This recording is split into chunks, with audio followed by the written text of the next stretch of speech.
Tonight I'm going to read you all a letter.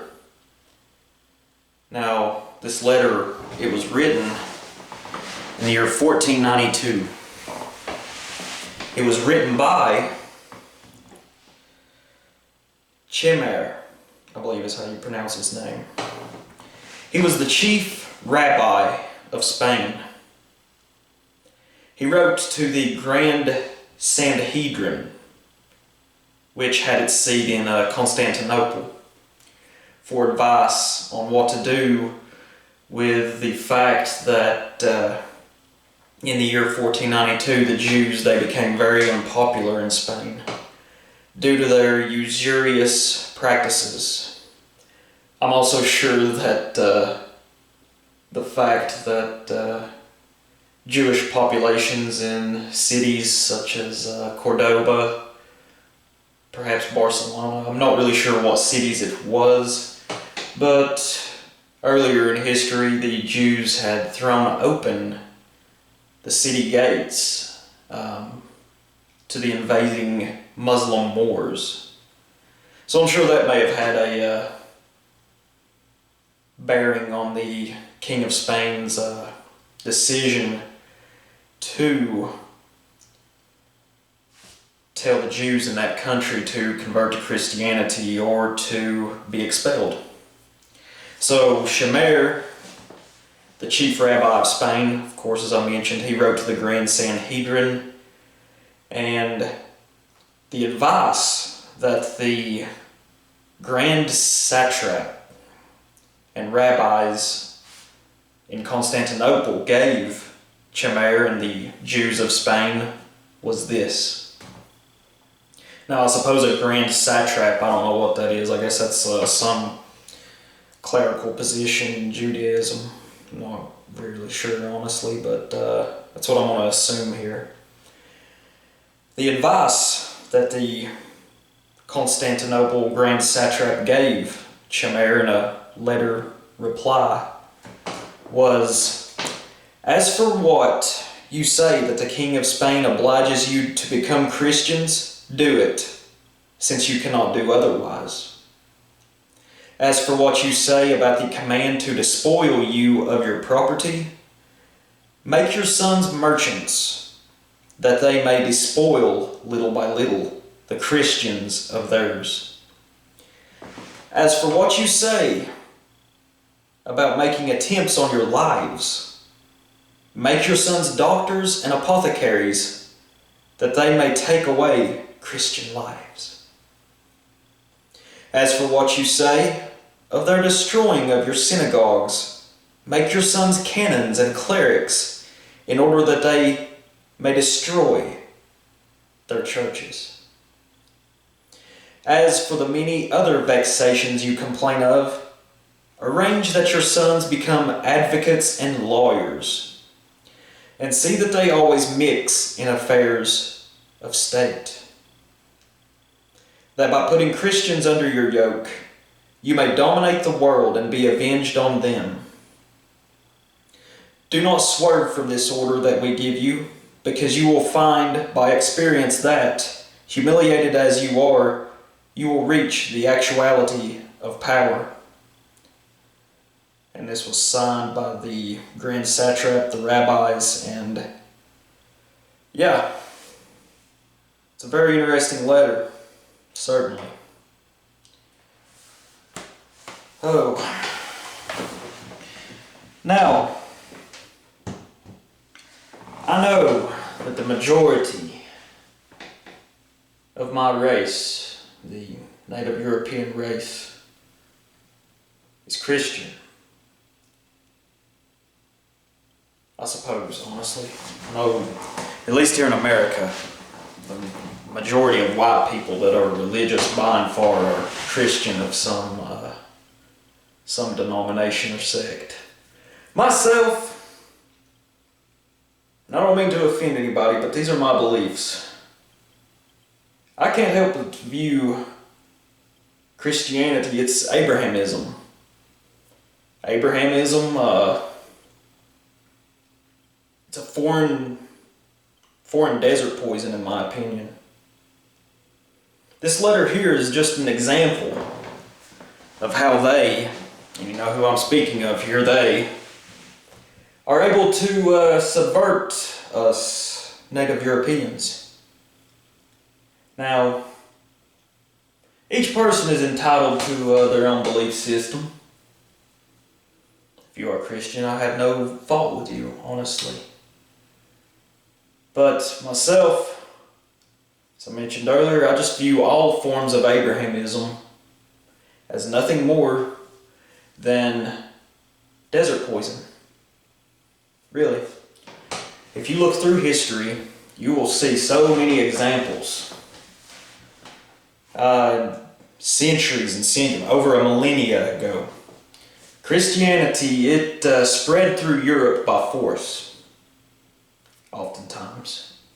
It was also used as a tool that monarchs, power-hungry monarchs in Europe, they used Christianity as a means of subjugating and controlling their subjects, their population that they were in charge of.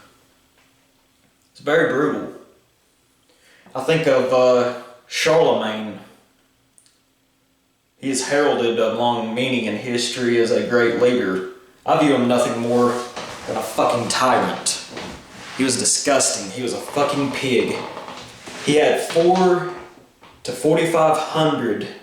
It was 4,000 to 4,500 Saxons murdered in one day at the massacre of Verdun in the year 782, in October of that year.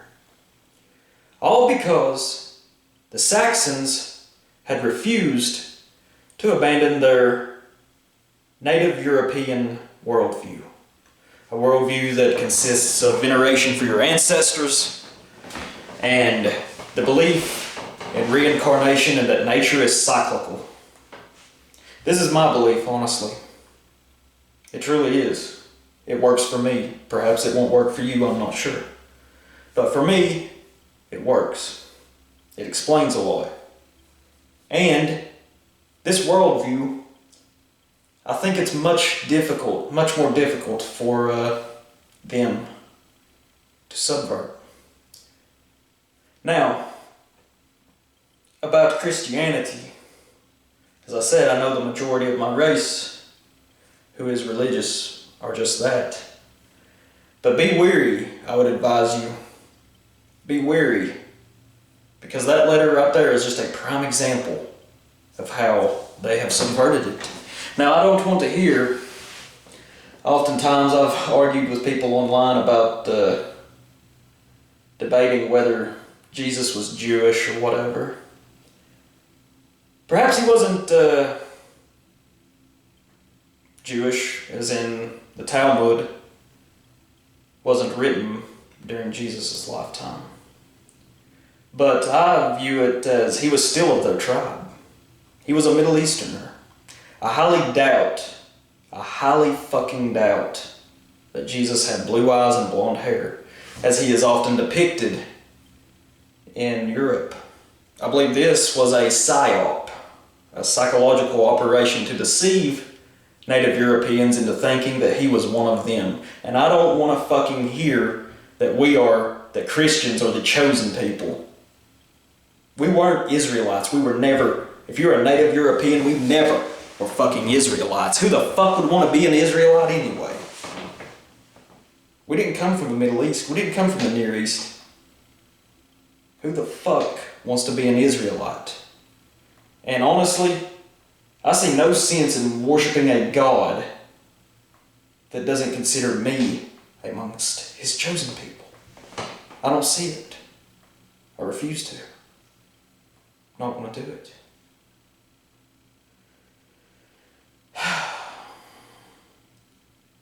And there's even many more examples of Christianity and its bloody spread across Europe.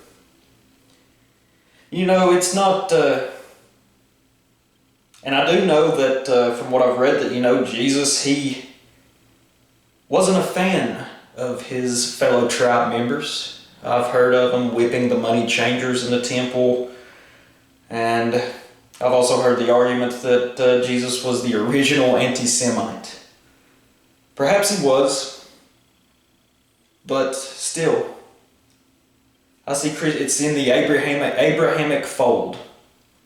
Christianity was a means and method to bring native Europeans into the Abrahamic fold.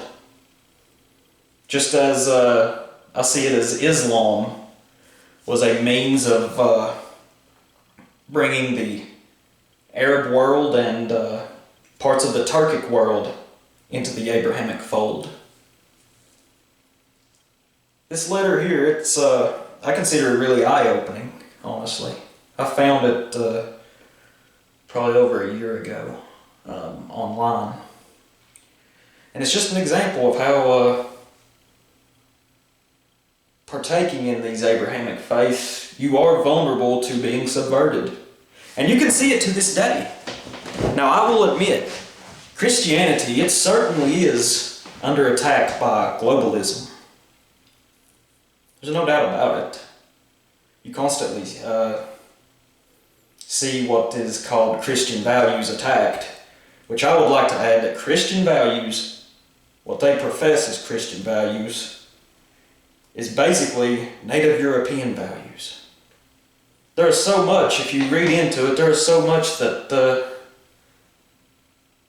in Christianity that is derived from European paganism. This was the only way the monarchs could coerce their population into accepting the foreign desert faith. And there's even more examples like Saint Olaf. I made a video about him a while back.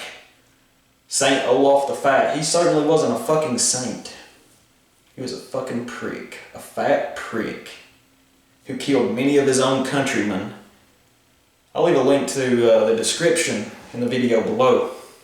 In the description box, excuse me. A link. I'm getting tongue-tied, it's early. But, yeah, this is just something to think about. And to this day, you can see examples of Christianity. Now, I mentioned it's being attacked by the globalists, but the globalists, they are conniving enough. Of course, they will use Christianity to coerce us into doing things that aren't in our race's best interests. You see it. Look at this picture here.